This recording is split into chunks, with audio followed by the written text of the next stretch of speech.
ఆకు మీరు పట్టండి అమ్మా, మీరు పట్టండి. ఒకరు పట్టండి, ఆకులు 3 రూపాయలు పట్టండి. ఇప్పుడు పట్టుకోవాలడా ఆకు 10 రూపాయలు పట్టుకో. బిడ్డ పెట్టిన తర్వాత మళ్ళీ అదే డొప్ప పుల్లికి పెట్టేయమ్మా, అదే డొప్ప మళ్ళీ ఆ బిడ్డ చేతికి ఇవ్వండి.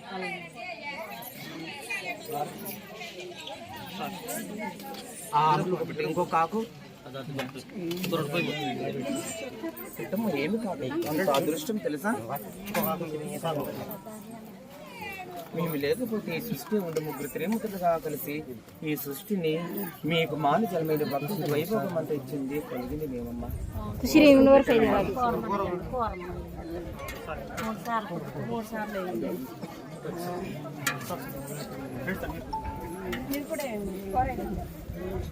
దాంట్లో